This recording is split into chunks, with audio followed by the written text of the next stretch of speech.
I've been in the middle of one of these endless ongoing conversations or discussions on Facebook with a guy named Matt Pearl, he calls himself MMJ, multimedia journalist, somewhere in the middle of America.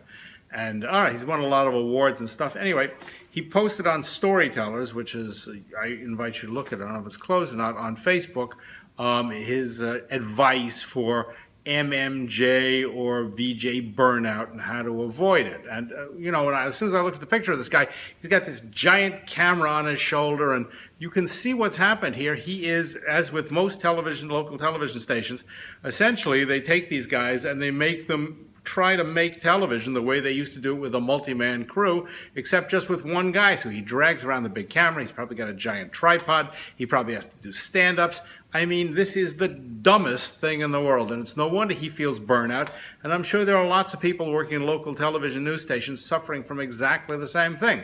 So I wrote back to him and I said, I posted, and I said, the first thing you gotta do is ditch that giant appliance on your shoulder and start shooting this thing with like an iPhone. Of course, this set off this whole range of hysteria, not just from him, but from all these other guys who have exactly the same job.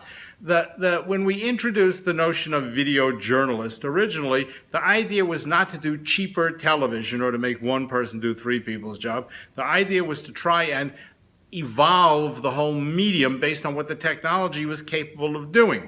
I always like to make the analogy between the video journalists working with their little tiny camera and photojournalists working with little tiny Leicas, which they did in the 1940s.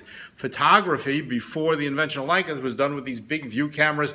Everyone stood like this. They were very stiff. They took a picture, 3, 2, 1, and then that was the photograph. And when Leicas came along in the 30s and 40s, suddenly photojournalists had these little tiny cameras, and they could run around and they could start to make fantastic photographs because they were intimate and they were lightweight and they could get in and they didn't have a big light and they didn't have stands and all this kind of crap they used to drag along. So the look of the thing and the way they worked certainly and the look changed as a function of the new technology. And I have over here tons of photo books from Magnum and organizations like that, which were the product of this new technology put in the hands of talented people. And in 1961, the Museum of Modern Art, which we're sitting on top of, had the first exhibit called Family of Man, where for the first time photojournalism was elevated from a craft to a fine art. And of course today, photographs by people like Cartier-Bresson can sell for tens of thousands of dollars because we took the medium from a representational thing to an art form where people's passion and interests and their creativity could actually be reflected on the screen. Television news, particularly, is still done in this terrible, formal, stiff way, and I'm sure that Matt Pearl stands in front of his camera with the tripod and sets it up and turns around, stands in front and go, today, blah, blah, blah, blah, blah, which is absolutely terrible because it doesn't really leverage off of what the technology can do. It's not unusual. When a new technology comes along, generally what happens is people take old ways of working and jam the new technology into it.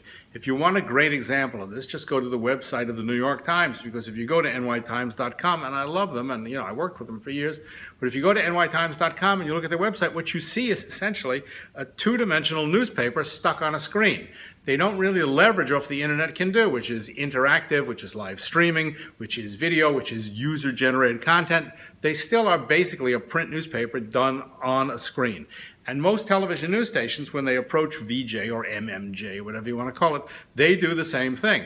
They essentially take the old way, this kind of CNN local news stand-up reporter thing, and they jam it. They take the new technology and they simply use the old architecture just in a cheaper way.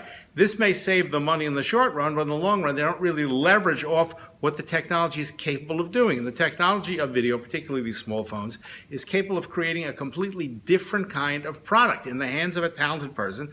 And this guy, Matt Pearl, seems to be a talented person. The technology has the potential to create something that's entirely different and something that we've never seen before. But that's only going to happen if people embrace the idea that we have to start from zero. When we run our video boot camps, and I hope you'll attend one someday, or go to the VJ.com online and at least take it in that way, well, the first thing we tell people, particularly people who've come from the craft and been practicing a long time, is you need to forget everything you think you know. And that's not to be arrogant. That's because the architecture and the way of working done in this old way, in this kind of 1960s or 70s way, was based upon the big heavy gear. You needed a guy to carry the camera around. In the days of U-matic, you need somebody to drag the deck around. And this notion of doing stand-ups and dressing very formally, it's just like that old photography thing. When the technology changes, we have to start from the beginning. So instead of taking the new technology and making it function, in other words, making it do old type pieces just in a cheaper way, the real potential here is to take the new technology and do something entirely new with it. Now, of course, the minute you raise this, people go nuts because they're frightened, they're intimidated, they know what they're doing, they don't want to be messed around with. I have my job, don't screw around with me, which is fine. And so maybe those people will make the transition, maybe they won't. But my great hope is that a new generation of video journalists who are not infected by having worked in one of these places, which to me is death in some ways, will be able to create something that is new and different and far dynamic, and in the end will become the salvation of local news, because God knows it certainly needs it.